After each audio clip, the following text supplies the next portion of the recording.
இனிய வணக்கம். Style logic YouTube channel Krishna studio discussion. Movie name Parayanam. பா-ரா-யா-நா-இம். பாராயணம் சொல்கிறதுன்னு அர்த்தம். ஓகே, சரி. Director Devan Atlee. Producer red giant movies. Okay, hero Devan. 10 character இந்த படத்தில். Devan 10 character. Actress Priya Bhavani Shankar. Okay, special guest Stalin. Participate Edappadi Palaniswami, Panneerselvam, Jayakumar, Sasikala, Dhinakaran, J Deepa, அவர் ஹஸ்பண்ட். பார்ட்டிசிபேட் சத்குரு, பாட்டிச்சித்தர், அசோக சக்கர ஜோதிடம், வாசி மந்திரம், சென்னை. அவரும் இந்த படத்தில் participate.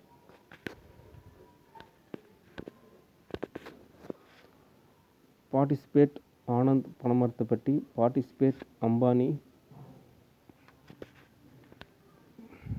Participate Salem neuro foundation Natarajan.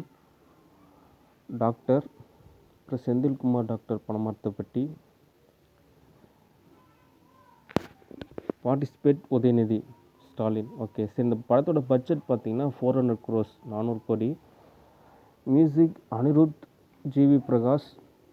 Participate 40,000 India currency. Album song Nayanthara. Actors technical support Apple, Google. Devan magazine, Devan bank. சரி, கான்செப்ட். டைரக்டர் அட்லி. நான் சொல்கிறத நல்லா கவனமாக நோட் பண்ணிக்கோங்க.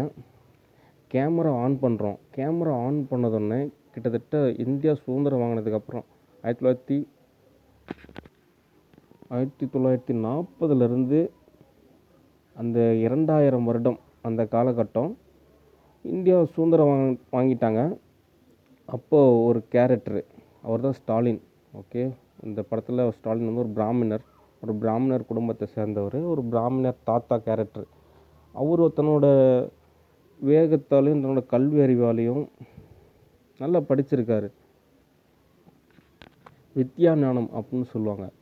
ரிக்கெதிர், சாமாதர்வன், அந்த வேதங்களெல்லாம் படித்து ஒரு நல்ல ஒரு ஆப்பர்ச்சுனிட்டி அவருக்கு கிடைச்சிருக்கு. சமஸ்தானத்திலேருந்து அப்படியே வந்தீங்கிறதுனால இவர் தன்னோட செல்வாக்கத்தை பயன்படுத்தி ஒரு கட்சி ஆரம்பிக்கிறாரு, சுதேசி இயக்கம்னு சொல்லிட்டு அந்த காலகட்டத்தில். அப்புறம் அது அவ்வளோவா ரன் ஆகலை. சரி, தன்னோட குடும்பத்தை மேம்படுத்தலாம்னு நினைக்கிறாரு. அதுலேயே அவருக்கு ஒரு அன்சாட்டிஸ்ஃபேக்ஷனாக இருக்கிறப்ப தன்னோட மகனை வந்து ரெடி பண்ணுறாரு. தன்னால் எந்த அளவுக்கு ஒரு மேன்மையை அடைய முடிஞ்சதோ அதை விட ஒரு படி மேலே அவனை உயர்த்தி காட்டலான்னு வளர்த்துறாப்படி. அவர் தான் டேடி தேவன். ஓகே, அவர் ஒரு அம்மாஞ்சியார் தான் வளர்றாரு. அது ரொம்ப சாதுவான கேரக்டராக இருக்கிறார் அப்படி இந்த படத்தில். இவரும் தன்னோட மேன்மையை வந்து தன்னோட மகனை வந்து இன்னும் மேன்மைப்படுத்தணும். நம்ம வாழ்ந்த காலகட்டத்தில் டெக்னாலஜி அளவு இந்த அளவுக்கு தான் லிமிட்டேஷனாக தான் இருக்குது அப்படின்னு சொல்லிட்டு தன்னோட மகனை ரெடி பண்ணுறாரு. அவர் தான் சன் தேவன். அவர் பிராமணர் குடும்பத்தில் வராரு. ஒரு டீனேஜுக்கு முன்னாடியே எல்லா வேதங்களையும் படிச்சிடுறாரு. இந்த பிராமணரோட எல்லா இதுவுமே அவர் படிச்சிடுறாரு. ஒரு நல்ல ஒரு குவாலிட்டியாக நம்பர் 1 ஸ்டூடெண்ட்டாக எப்படி உருவாக்க முடியுமோ அந்தளவுக்கு உருவாக்குறாங்க. அவர் நல்லா படிக்கிற அப்படி நல்ல ஒரு நிலைமைக்கு வந்துடுறாரு. ஒரு டீனேஜ் அந்த ஏஜ் வர்றப்போ அவருக்கு ஒரு மெச்சூரிட்டி கிடைக்கிது. மெச்சூரிட்டி தானே அவருக்கு எல்லாமே புரியுது. ஓகே, அந்த எஜுகேஷன் லெவல்லாம் கம்ப்ளீட் பண்ணிட்டு அவருக்கு வந்து இனிமேல் உனக்கு எஜுகேஷன் இல்லை, இனிமேல் நீ சமுதாய வாழ்க்கையில் எங்கே வேணால் போகலாம் வரலாம் அப்படின்ற மாதிரி சொல்கிறாங்க. அவர் எஜுகேஷன் கம்ப்ளீட் பண்ணதோடனே அவருக்கு ஒரு நல்ல ஒரு மாற்றம் ஏற்படுது. அதுக்கப்புறம் தன்னோட திவ்ய சக்தியால் அவருக்கு ஒரு மேப், அவருக்கு ஒவ்வொருத்தரோட கர்மா எப்படி இருக்கும், அவரோட விதி எப்படி இருக்கும் அப்படின்ற மாதிரியான மேப் தெரியுது. ஒவ்வொருத்தருக்குமே தெரியுது. அவர் பார்த்தாலே ஸ்கேன் பண்ணாலும் எல்லாமே தெரிஞ்சிடும் அப்படின்ற மாதிரி. சரி, இந்த படத்தில் நம்ம நிறைய விஷுவல் எஃபெக்ட்ஸ் எல்லாம் இருக்குது. ஓகே, தன்னோட திவ்ய சக்தியால் அவர் எல்லாமே பார்க்குறது, தன்னோட குடும்பம் எல்லாமே நல்லா தான் இருக்குது. அப்போ அவர் யோசிக்கிறாரு, நம்மள மாதிரி எத்தனை பேர் இருப்பாங்க அப்படின்னு. அந்த உலகத்தில் ஒரே மாதிரி 7 பேர் இருப்பாங்க அப்படின்னு அவர் கேள்விப்படுற. சரி, நம்மள மாதிரி 7 பேர் இருந்தால் எப்படி இருக்கும்னு சொல்லிட்டு அவருன்னு தொலைவி பார்க்குறாப்படி. ஓகே, 7 பேரோ இல்லை 6 பேரோ அப்படின்ற மாதிரி அவர் தொலைவுறாப்படி. அவர் மேக்ஸ் ஒரு நல்ல ஒரு கணித ஆசிரியர் கூட. ஓகே, அப்படின்றப்போ தன்னை மாதிரியே ஒரு ஆள் இருக்கார் அப்படின்றத கண்டுபிடிக்கிறேன். அவர் ஸ்ரீலங்காவில் இருக்கார் அப்படின்றாங்க. இவர் வந்து தஞ்சாவூர், கும்பகோணம் இந்த பிராமணர்கள்லாம் அதிகமான வாழ்ந்த ஒரு பகுதியை சேர்ந்தவர். ஓகே, லொக்கேஷன் அதை நீங்கள் கரெக்டாக சூஸ் பண்ணிக்கோங்க. சரி, இவர் இங்கேருந்து ஸ்ரீலங்காவுக்கு போகிறாரு. ஸ்ரீலங்காவுக்கு போகிறதானே தன்னை மாதிரியே ஒருத்தரை பார்க்குறாப்படி. ஓகே, அதுதான் கேரக்டர். தேவன் இந்த படத்தில் 10 கேரக்டர் வருவார்ல, அதில் ஒரு கேரக்டர். அந்த கேரக்டர் வந்து பார்த்திங்கன்னா ஸ்ரீலங்காவில் ஒரு கிராமத்தில் வாழ்கிறாப்படி. நல்ல டேலண்டான ஒரு பர்சன் தான். நல்ல ஒரு ஆன்மீகத்தில் மேன்மை அடைஞ்சிட்டு இருந்த நேரம் அது. அவர் ஊரில் நல்லா கொஞ்சம் செழிப்பாக இருக்குது அப்படின்னு வச்சுக்கலாம். நல்லா ஜொலிக்கிற மாதிரி செழிப்பாக இருக்கிற மாதிரி அந்த காலகட்டத்தில் ஒரு நாள் உடம்பு சரியில்லைன்னு சொல்லிட்டு ஒரு ஹாஸ்பிட்டல் போகிறாரு. அந்த ஹாஸ்பிட்டலில் போன ஒரு ட்ரீட்மெண்ட் பார்க்குறாரு. அவர் பேர் டாக்டர் வந்து செந்தில்குமார் டாக்டர். ஓகே, இவர் என்ன பண்ணுறாரு, ஒரு ஊசி ஒரு மைக்ரோ சிப்பில் அவர் உடம்புல பொருத்திடுறாரு. சரி, இவர் ட்ரீட்மெண்ட் முடிஞ்சது, உடம்பு நல்லா ஆயிடுச்சுன்னு சொல்லிட்டு வந்துடுறாப்படி. வந்துட்டு இவர் வந்து பார்த்திங்கன்னா ஒரு முதல் நிலை யோகியில் இப்போ தான் பயின்றுட்டு இருக்கிற யோகி. இவருக்கு வந்து பார்த்திங்கன்னா மனம் வந்து புத்த நிலை கிடையாது. இவருக்கு இப்போ தான் மெல்ல மெல்ல நகர்ந்து கொண்டு இருக்கக்கூடிய ஒரு யோகி. மனமாவது புத்த நிலையில் இருக்கணும்னா அது ஆடாமல் அசையாமல் அந்த குங்ஃபு படத்தில் வர மாதிரி அந்தளவுக்கு ஹைரேஞ்ச். இவருக்கு அந்தளவுக்கு இல்லாதனால என்ன பண்ணுவார், இவர் வசைப்பாடுவார். அதாவது அந்த வசைப்பாடுறதை கேட்டு இவருக்கு வர வாய்ப்பு எதுவுமே அவருக்கு கிடைக்காம போயிடுச்சு.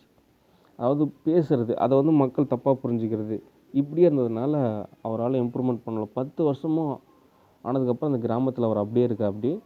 ஆனால் அந்த டாக்டர் ஒரு ஸ்டூடெண்ட்டாக அந்த ஊருக்கு வந்து கிளினிக் வச்சு நடத்தினவர் கடைசியில் படிப்படியாக படித்து அப்படியே அந்த ஊர்லேயே ஒரு நல்ல நிலைமைக்கு ஒரு ஹாஸ்பிட்டல் அந்த ரேஞ்சுக்கு வந்துட்டார். இப்போ அந்த ஹீரோ தேவன் போயிட்டு அந்த டாக்டர்கிட்ட கேட்குறாரு, அவரு கூட நீங்கள் ஏன் இப்போ போட்டி போடுறீங்க, அவரோட போட்டுக்கிற ஃபேண்ட்லேருந்து அவர் கூட ஏன் சமமாக போட்டி போடுறீங்க அப்படின்னு அவர் கேட்குறாரு. அதுக்கு அந்த செந்தில்குமார் டாக்டர் எதுவுமே சொல்லலை. அதுக்கப்புறம் சொல்கிறாரு, அவர் இந்த ஊர்லேயே கொஞ்சம் காம்படிஷன் மாதிரி தெரிகிறாரு அப்படின்னு. அவர் கூட நீங்கள் ஏன் போட்டி போடணும், அவர் ஒரு ஏழை குடும்பத்தில் ஒரு நிலையில் இருக்கிறாப்படி, நீங்கள் டாக்டர் இருந்தாலும் அவர் கூட நீங்கள் ஒரு நட்பாக இருக்கலாமே அப்படின்ற மாதிரி சொல்கிறாரு. ஒன்று செந்தில்குமார் டாக்டர் தன்னோட தவறு எல்லாத்தையும் உணர்றாரு. கடைசியாக அவர் செஞ்ச பாவத்துக்கு அவர் சொந்தத்திலேயே ஒரு பொண்ணை பார்த்து அவர் கல்யாணம் பண்ணி வைக்கிறாரு. அந்த மைக்ரோ சிப்பையும் எடுத்துடுறாரு. அதுக்கப்புறம் அவர் காலம் ஃபுல்லாக அவருக்கு சேவை செய்யக்கூடிய ஒரு நண்பராக இருக்கிறாரு. அந்த தேவேந்திரன் கேரக்டர் வந்து 7 கேரக்டரில் அதுவும் ஒரு கேரக்டர் அப்படின்ற மாதிரி மென்ஷன் பண்ணுற மாதிரி இந்த படத்தில் நம்ம எடுக்கிறோம். அதுக்கப்புறம் ஹீரோ தேவன், சன் தேவன் சொல்கிறோம்ல, அவர் வந்துட்டு அடுத்த நாட்டுக்கு போகிறாரு. இதே மாதிரி ஒரு 6 தேவன் கேரக்டர் சந்திக்கிறாரு.